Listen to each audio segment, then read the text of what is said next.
I don't know if any have seen the news or read the papers, but you will see the problems that FAIR, and especially myself, is having with the funding bodies. Now, this is nothing new. People may think this is new. It is not new. This has been going on from the formation of the victim sector. We have had to fight for every penny that has come our way. And the amounts that's being talked about, they'll talk about £1 million has went to FAIR. Whenever you break that down over 12 or 13 years, you will find it is very little money that went to FAIR compared to what has went to other organisations. And this is the problem. They were giving it to us in drips and drabs that you didn't know if you were coming or going.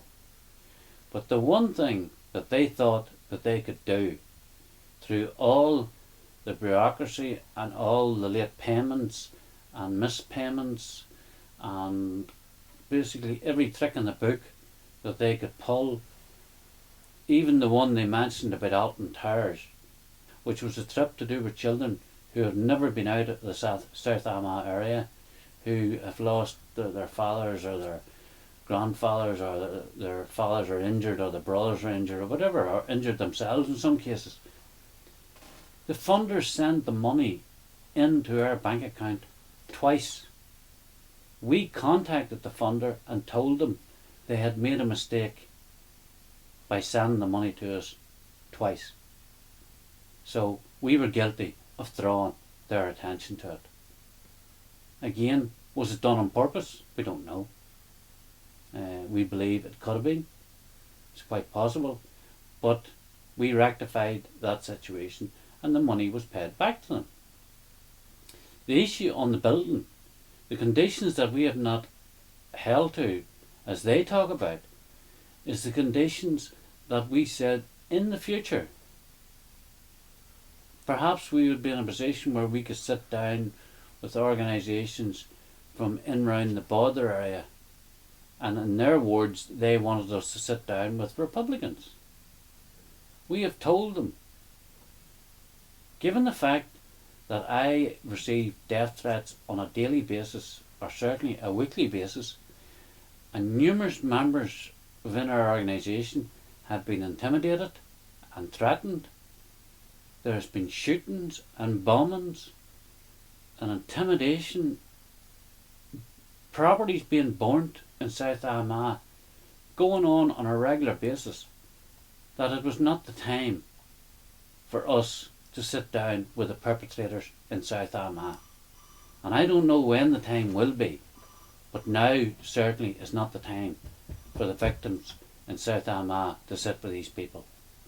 Now, that's to answer the question on the building, what conditions we didn't abide by. I got a phone call today to say that OFM, DFM is now thrown into the mix the question of this other organisation, NAVER. Well, let me explain this. NAVER was funded 3 years after we were set up and going.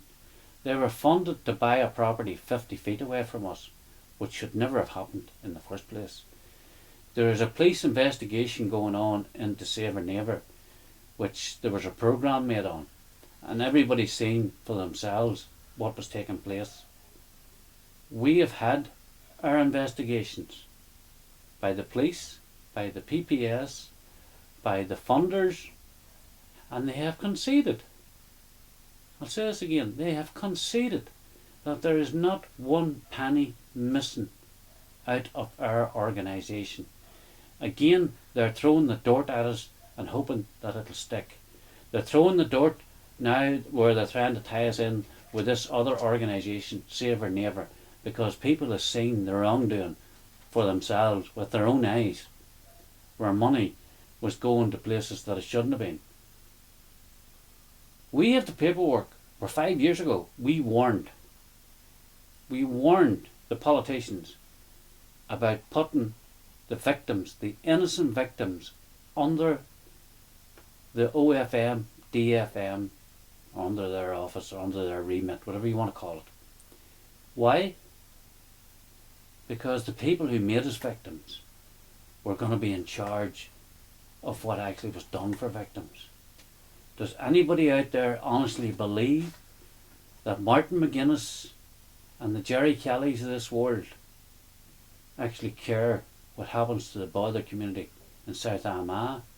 That actually cares what happens to Willie Fraser and his family, or to the Kings Mills families, or to the Darkleys families, or indeed to the Tully Vallens families, or to the numerous people they kidnapped and tortured? Does anybody actually believe that Martin McGuinness and Jerry Kelly and them actually care? My enemy, or the victim's enemy, was not Martin McGuinness. It would have been the DUP. Now, I have no pleasure in saying that, but that's where our problems lie at the minute. They think they can take over Libya. There's people out there, after 11 years of the victims funding themselves, funding the campaign, travelling halfway around the world, lobbying, continually dealing with the victims, that all of a sudden they're going to stand back and let the government take it over. We're going to let Martin McGuinness, the very man who was involved with the organisation that actually was sending people out to Libya to get trained and to organise bringing the weapons back into this country to butchers, that we were going to stand back and let them men take control of the funding that has the possibility. Well, it's been confirmed now by the Prime Minister. The first part is going to happen. The first number of victims on the writ will get their money. There is no doubt whatsoever about that now. The Prime Minister has confirmed that is going to happen. My name is not on that writ. And the reason my name is not on that writ was because I wanted to be able to look people in the eye and say that I wasn't in this for money. But we will not stand back and allow certain individuals to take control of this and to negotiate a package that ends up giving money to the terrorists, the very people who butchered us in the first place. How naive or stupid do they think we are? Because there is an attempt by the government, by Sinn Féin, by the DUP, by the Irish government, by the funders who want to be able to get away with funding whatever they want. In other words, throwing money to the perpetrators and nobody there to hold them to account. They're accusing us of issues that, as even themselves have said, are not close the door issues. Only when it comes to us. Now I would ask you, why is that? Why is that? Because we have never actually taken legal action before, they think we don't have the capability. Well, we'll see about that. Be under no illusion, we are more incapable of using the legal system in Northern Ireland. But the other thing I would have to ask you, yesterday at the meeting where Danny Kennedy was there and the funders was there and a representative from Jim Hollister's office and a representative from Jim Nicholson's office and myself and Pastor Holliday and the representatives, I say, from the funders. At that meeting they told us they had finished their report, their audit. I asked them for a copy of it, which they told me I was entitled to have.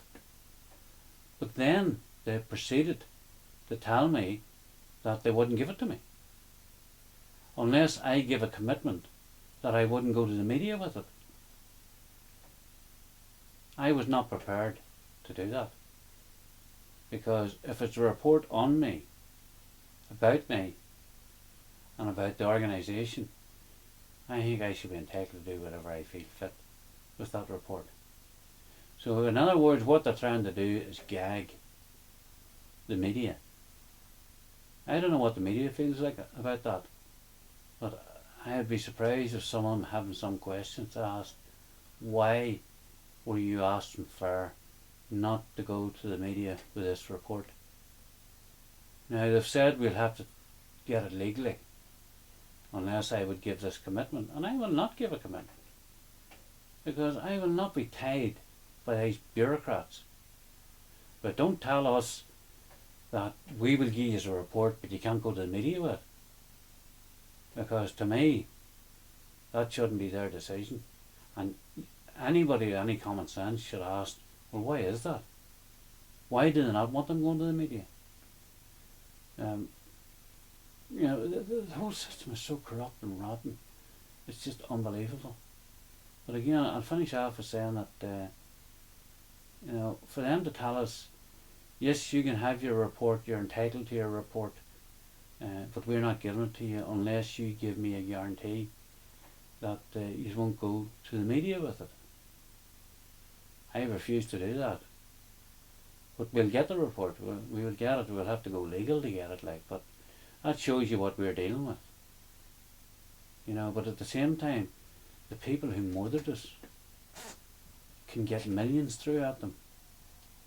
They can have an audit done in a fortnight on their organisation. A fortnight. That's how long it took to audit one of these organisations who was full of nothing but murderers. But it took 16 months to audit our organisation. 16 months. I would ask you, who's been treated fairly? Now we have a choice here. We roll over and accept this. And be under no illusion, there's an attempt out there to write history. And that attempt is being made by Sinn Féin IRA. And they want to write history in a way that demonises the innocent victims. Now forget about Willie Fraser here for a minute. I'm talking about demonising your loved one who served in the police, who served in the UDR, or who served in the British Army, or who was just an innocent civilian in the wrong place whenever they set their no warning bombs off, or they went into their churches and murdered the people sitting praying, or into the orange halls. They want to demonise them people so they can justify their actions of what they did. The only people, and I would ask people to look at this and judge this, I would ask you to look at who is standing between them doing that and not being able to achieve it. I would ask you to sit down and consider it. The only people that stand between them achieving that and the truth being told is us. It's the innocent victims. And they're trying to remove that.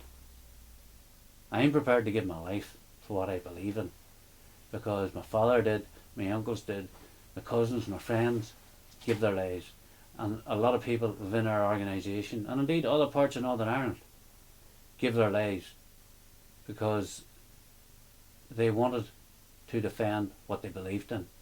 I am not going to roll over now and allow people who have terrorised this community for 40 years to now demonise us because of who we are and what our loved ones stood for. Politicians can do it. I don't care. If that's how they feel comfortable living the rest of their lives, and they will have to answer to God sometime for that. But at the minute, I am not prepared to lie down and let them scum write the history of this country and demonise the good men within the UDR and the RUC so that they can glorify their gutless scum who lay behind the hedges and come out and murder people coming home from doing a day's work. Now I'm asking you, I'm putting it to you here to sit down and consider what's going on. It's up to you. You can believe what's going out, or we can be given the opportunity to debate this publicly. We'll debate this publicly with any funder, with any politician, with anybody that wants to make an allegation against our organisation or against myself. We will debate it publicly. And we will have our facts there in front of us to back up what we have been saying. I don't think we can be any fairer than that.